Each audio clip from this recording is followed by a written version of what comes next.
அனைவருக்கும் வணக்கம். இன்றைக்கி நம்ம பார்க்க போகிற கோவில் பார்த்திங்க அப்படின்னா, பேசும் பழனி ஆண்டவர் திருக்கோயிலுக்கு தான் இன்றைக்கி நம்ம வந்திருக்கோம்.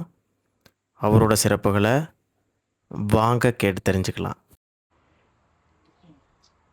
இந்த ஆலயத்தில் பேசும் பழனி ஆண்டவர் ஆலயத்தில் முதல் கடவுள் விநாயகர், சுயம்பு விநாயகராக இருக்குது.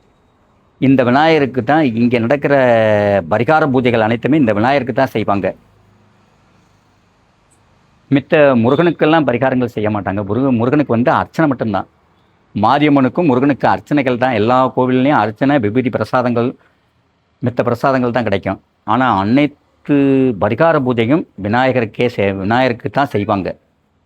செஞ்சு ஆனால் இந்த விநாயகருடைய பேர் வினைதீர்க்கும் விநாயகர். இந்த இடுமனுடைய ஆலயத்தில் வருடத்திற்கு 3 நாள் மட்டும் இரவு பூஜை மட்டும் நடக்கும். ஜாமத்தில் 12 மணிக்கு. ஆண்கள் மட்டும்தான் இந்த பூஜைக்கு வருவாங்க. பெண்கள் சின்ன பிறக்கும் குழந்தை கூட பெண் குழந்தை இங்கே வரக்கூடாது. இது கானகத்து மாரியம்மன். இந்த பேசும் ஆண்டவர் கோவிலில் இது ஒரு பிரசித்தி பெற்ற ஒரு மூல விக்கிரகம். 48 அபிஷேகம், மூலிகை அபிஷேகம் முடிஞ்சு அலங்காரம் முடிஞ்ச உடனே குழந்தை செல்வம் இல்லாதவர்கள் மஞ்சமா வெடிப்பாங்க. நெஞ்சில் உரலை வச்சு, அந்த உரல் இதில் மருந்து இடிக்கிறது. 48 மருந்து இதில் இடிப்பாங்க. இந்த உரலை தான் நெஞ்சில் வைக்கிறது. இது கட்ட உரல். இந்த உரலை தூக்கி நெஞ்சில் இங்கே இந்த இடத்துல வைப்பாங்க. வச்சு அந்த பக்கம் ஒரு ஆள், இந்த பக்கம் ஒரு ஆள் உலக்கையை வச்சு இடிக்கிறது. இடித்து அதை தனியாக எடுத்துருவாங்க. இது நம்ம கண்கொள்ளா நேராகவே பார்க்கலாம். ஒன்றும் ஒளிவு முறைவெல்லாம் இல்லை. 32 படி சிம்மாசனத்தில் தான் இந்த முள்படியில் ஏறி மேலே உட்காந்து தான் அந்த அருள்வாக்கு சொல்கிறது. இது இந்த நிலவிருஷகம் வன்னி மரம்.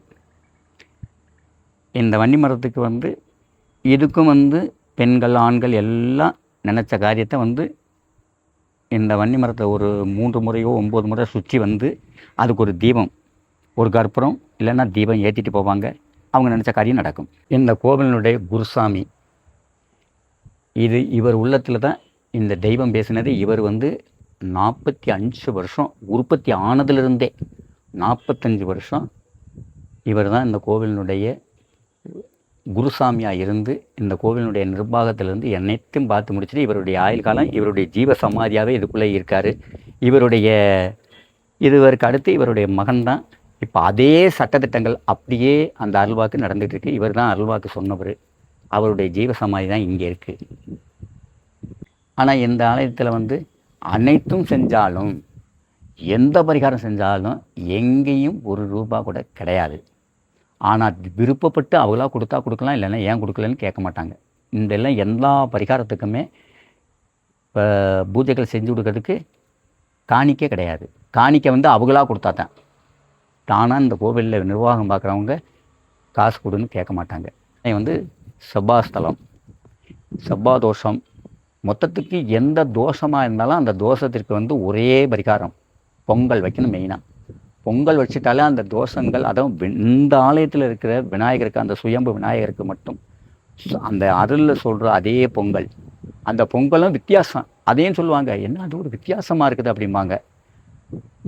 ஒரு படி பச்சரிசி, 3 வகை காய், 3 வகை பழம். நம்ம சாப்பிட்ற பழம் தான், நம்ம சாப்பிட்றது தான். அதுவும் நிறையா போடக்கூடாது. 2 காய், ஒரு பழம். அதை பொடுசாக நறுக்கி அந்த பொங்கலில் போடணும். கொஞ்சோண்டு கருப்பு எள்ளு அந்த பொங்கலில், ஒரு ₹10 நெய், பால், இதை ஊற்றி அந்த பொங்கல் செஞ்சு விநாயகருக்கு படைச்சிட்டு அதை காகத்துக்கு எடுத்து வச்சுட்டா அவ்வளவுதான். ஒரு தேங்காய் பழம் வச்சு ஒரு அர்ச்சனை பண்ணி, அவங்களுக்கு யாருக்கு சரியில்லை, அந்த குடும்பத்தில் யாரை கரெக்டாக சொல்லுதோ அந்த குடும்பத்துக்காரங்க கழுத்தில் ஒரு மாலை போட்டுண்டு விநாயகருடைய ஆலயத்தை சுற்றி அங்கே வச்சுட்டு போயிட்டா அவ்வளோதான், முடிஞ்சது. அதுதான் பரிகாரம். மற்றபடியெல்லாம் எதுவும் கிடையாது. இதெல்லாம் 5 வயசு பிள்ளை, 5 வயசு குழந்தை. இந்த தேர்கள்லாம் இதெல்லாம் வரத்தில் இந்த கோயில் வரத்தில் பிறந்ததுக்காக தான் இழுத்தது. இந்த வயசு கொஞ்சம் நடுத்தரமான வயசு, ரொம்ப உடல்நிலை உயிருக்கு போராடிக்கிட்டு மறுபிறவி எடுத்து உயிரை காப்பாற்றிட்டு வந்தவங்க எல்லாம் அந்த கொஞ்சம் அதுக்கு பெருசாக இருக்கிறது. இதெல்லாம் சின்ன சின்ன குழந்தைங்க. இன்னும் நிறையா உடஞ்சிருச்சு. இன்னும் அந்த பக்கமெல்லாம் இருக்குது. 10, 15, 20 கூட உடம். இதெல்லாம் நிறையா இருக்குது.